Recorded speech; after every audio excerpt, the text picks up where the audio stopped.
لہروں کے حوالے سے کون ہے؟ کون ہے؟ سائنس ہزارہ ترقی کر لے، چاہے وہ امریکہ ہو، چاہے ترقی یافتہ کوئی ملک ہو، میں اسے چیلنج کرنا چاہتا ہوں کہ تم نے ہزارہ آلات بنا لیے ہوں گے، لیکن تم میں طاقت ہو تو قدرت کی طرف سے آنے والے طوفان کو روک کر کے بتاؤ، قدرت کی طرف سے آنے والے ارتھ کویک کو روک کر کے بتاؤ۔ تم نہیں روک سکتے، پھر خود کو بڑا کیوں مانتے ہو؟ سرنڈر ہو جاؤ اس رب کے سامنے جو سب سے بڑا ہے اور ساری کائنات کا مالک ہے۔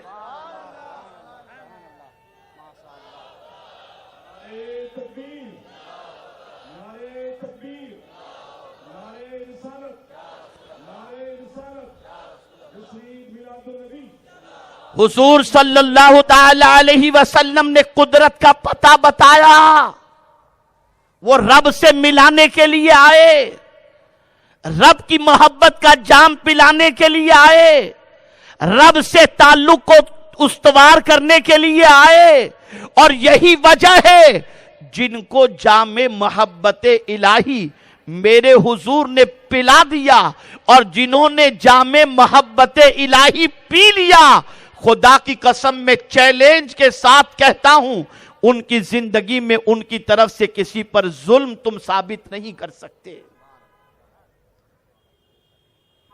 کبھی نہیں۔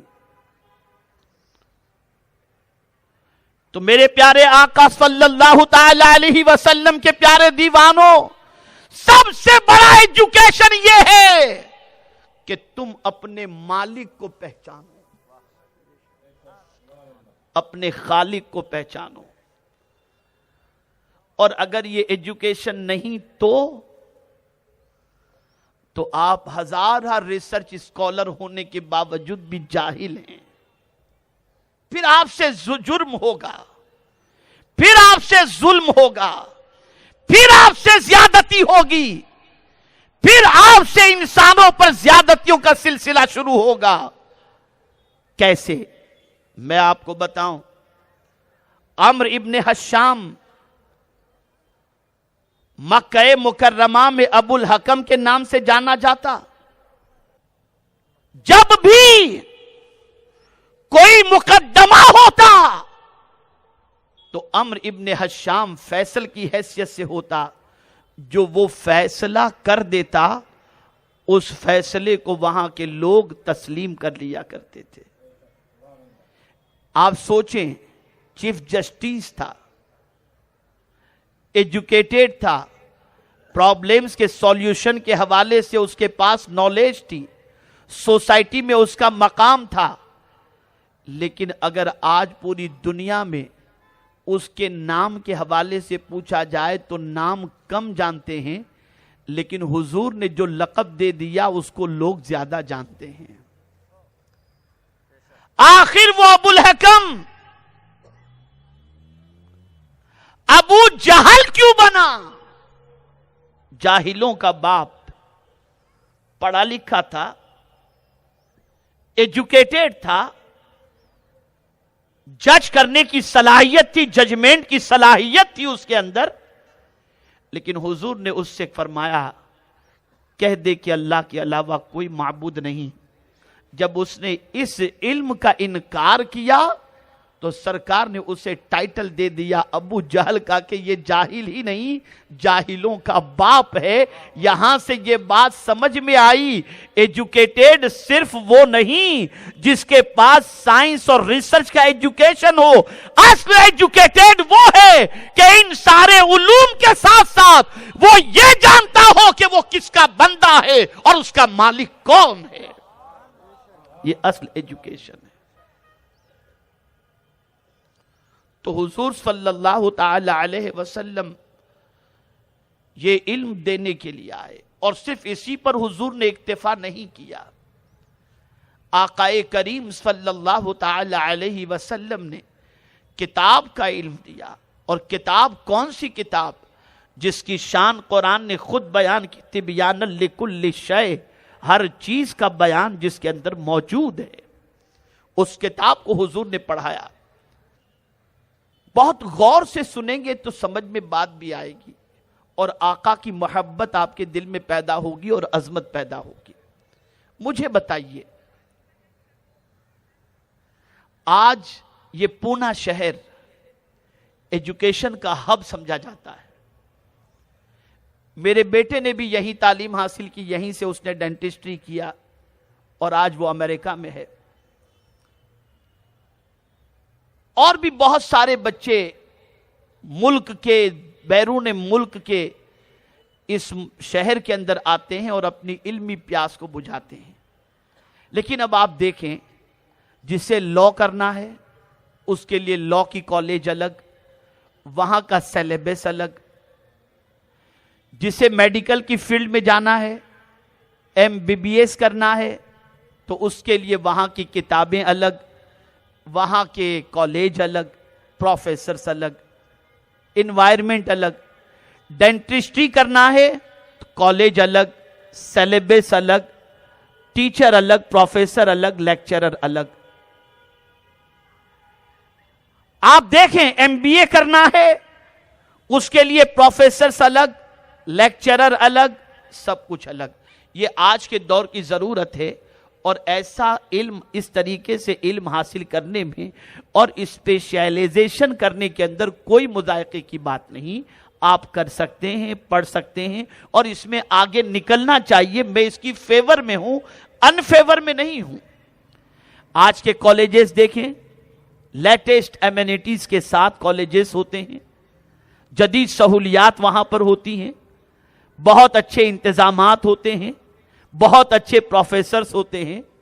لیکن میں یہاں پر حیران ہوں، یا اللہ،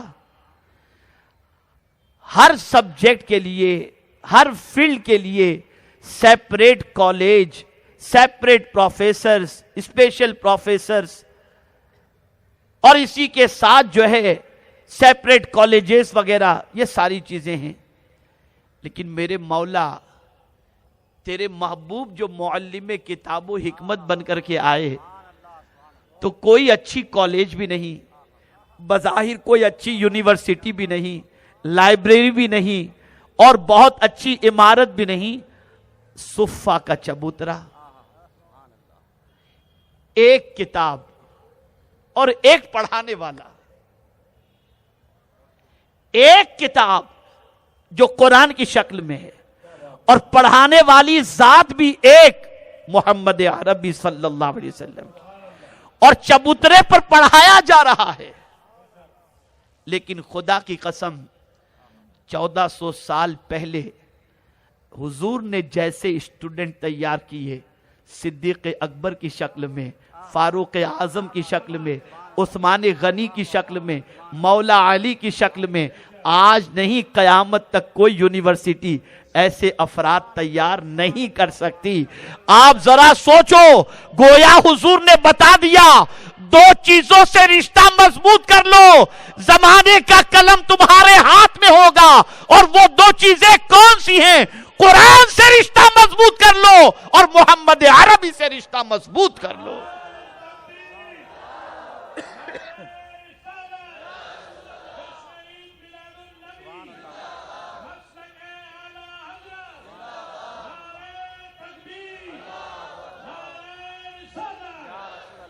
آقا کریم صلی اللہ تعالی علیہ وسلم نے جیسے افراد تیار کیے، زمانہ ایسے افراد تیار کرنے سے قاصر ہے۔ کس چیز سے تیار کیے؟ دو چیز سے، ایک نگاہوں سے پلانا تھا اور ایک کتاب کو سمجھانا تھا۔ دو چیزوں نے ایسے افراد تیار کیے۔ ابھی مولانا نے مسلک اعلیٰ حضرت کا نعرہ لگایا، میں آپ سے پوچھنا چاہتا ہوں، اعلیٰ حضرت اس فلسفے کو سمجھ گئے تھے، اسی لیے تعلق بالقرآن بھی مضبوط رکھا اور تعلق بالرسول بھی اتنا مضبوط رکھا کہ وقت کا ریاضی داں بھی اگر کسی مسئلے میں الجھتا تھا تو وہ امام احمد رضا کے پاس آ جاتا تھا، اے امام احمد رضا،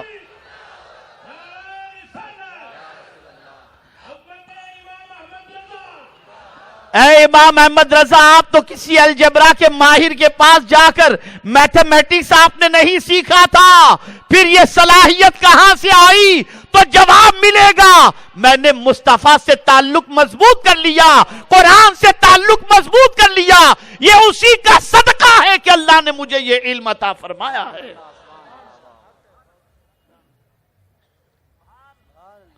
تو یاد رکھو،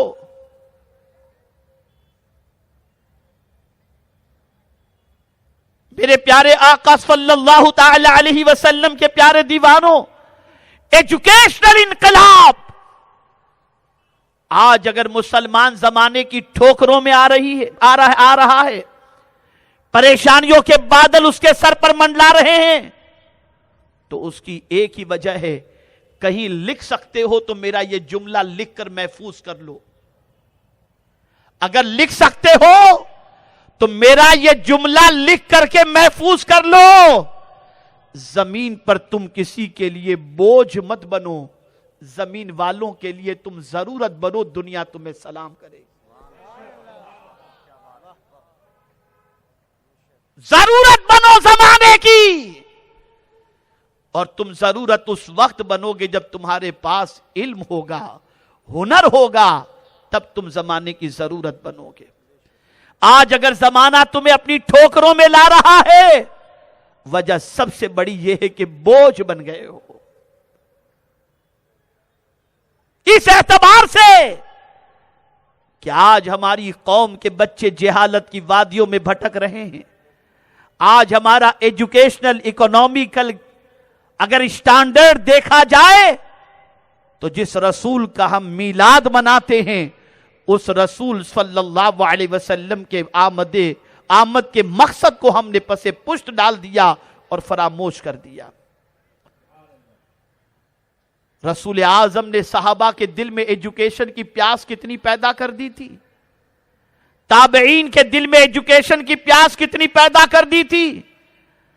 سرکار نے ایجوکیشن کے لیے کوئی لمٹ ایج کی نہیں رکھی، نماز کے لیے عمر کی قید ہے، عاقل ہونا، بالغ ہونا یہ قید ہے، مسلمان ہونا قید ہے، لیکن جب ایجوکیشن کی باری آتی ہے تو میرے مصطفیٰ بالغ کی قید نہیں لگاتے، فرماتے ہیں ماں کی گود سے لے کر قبر کی گود تک علم حاصل کرو۔ مائیں، آخر یہ ماں کی گود کا تذکرہ کیوں آ گیا؟ جھولے کا تذکرہ کیوں آ گیا؟ اللہ اکبر۔ مائیں اچھی ہوں تو اولاد اچھی جنم لیتی ہے، ماؤں کے دودھ کے اثرات بچے کی حیات پر ہوتے ہیں، ماں کی تربیت کے اثرات بچے کی زندگی پر ہوا کرتے ہیں، ماں کے کردار کے اثرات بچے کی زندگی پر ہوا کرتے ہیں، ماں کی عادات کے اثرات بچے کی زندگی پر ہوا کرتے ہیں۔ اور میری ہزاروں کی تعداد کے اندر جو بہنیں آج میلاد مصطفیٰ کی محفل میں حاضر ہیں، میں انہیں خوشخبری سناتا ہوں، حضور کی آمد کا سب سے پہلے اگر کسی کو فائدہ ہوا ہے تو وہ مرد کو نہیں، عورت کو فائدہ ہوا۔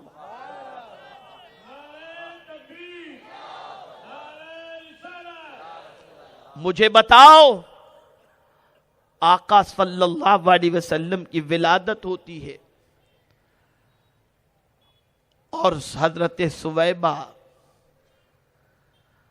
ابو لہب کو جا کر کے کہتی ہیں تمہارے بھائی عبداللہ کے گھر بیٹے کی ولادت ہوئی ہے۔